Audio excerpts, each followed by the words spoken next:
பலிக்கு முன்னாலே தேவன் ஆயத்தம் பண்ணினது ஆபிரகாமுக்கு தெரியாது. புரிய நினைக்கிறேன். பலியிடு என்று சொன்னவர் அந்த பலிக்கு முன்னாலே என்னவெல்லாம் தேவையோ அத்தனை ஆயத்தப்படுத்தி தான் தேவன் சொல்லுகிறார். இப்படி சொன்னாங்களுக்கு புரியும். கொடுங்கள் சொல்றாரு, அதற்கு முன்பதாக கொடுக்கும், அதாவது அந்த திறமைக்கு உன்னை தந்து தான் கொடுங்கள் என்று சொல்லுகிறார். புரிய நினைக்கிறேன்.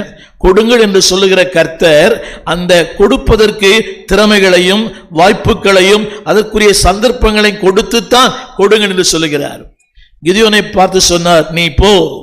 அவன் சொன்னான், ஆண்டவரே, நான் குடும்பத்தில் எளியவன், நான் ஒரு விவசாயி, அதாவது போரடித்து அதை கொண்டு போய் கலைச்சதில் சேர்க்கிற ஒரு விவசாயி தான் கிதியோன்.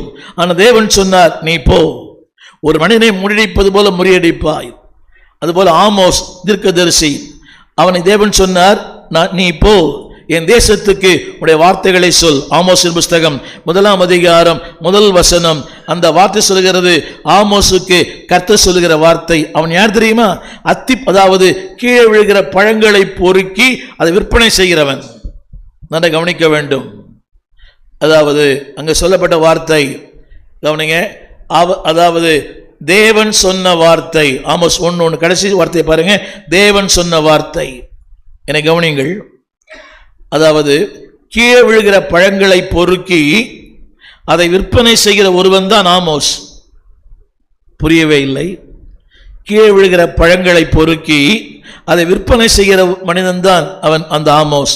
அவனை சொல்லுகிறார், உன்னை தீர்க்கதரிசியாய் நான் பயன்படுத்துகிறேன், உன்னை ஊழியனாய் பயன்படுத்துகிறேன். இப்படி நிறைய பேர் சொல்லிட்டே போலாம்.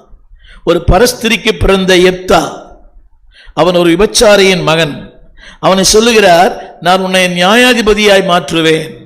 பல நேரங்களிலே தேவன் சொல்லுகிறார் என்று சொன்னால் இதற்கு முன்பாக God already planned. தேவன் திட்டமிட்டு தான் எல்லாம் சொல்லுகிறார்.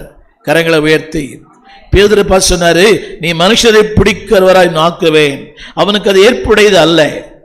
அவனுக்கு இது வரைக்கும் அதாவது மீன் பிடிச்சுதான் பழக்கம். அவனை போய் நீ மனிதரை பிடிக்கிறவரை மாற்றுவேன் என்று சொன்னவர் அவனுக்கு என்னவெல்லாம் தேவையோ அத்தனையும் தந்தார். அவனுடைய அப்போஸ்தலர் வாசித்து பாருங்களேன். பேதுருடைய வார்த்தைகள் ஆதியாகமத்திலிருந்து வெளிப்படு, அதாவது கிறிஸ்துவின் பிறப்பின் காலம் வரை சரித்திரங்களை துல்லியமாய் சொல்லுகிறார். அப்போஸ்தலர் புஸ்தகம் 3ஆம் அதிகாரம் 1 வசனத்தில் சொல்லுகிறான், பிதாக்களே கேளுங்கள். எனக்கு ஆச்சரியமானது, ஒரு மீனவனுக்கு எப்படி சரித்திரம் தெரியும்?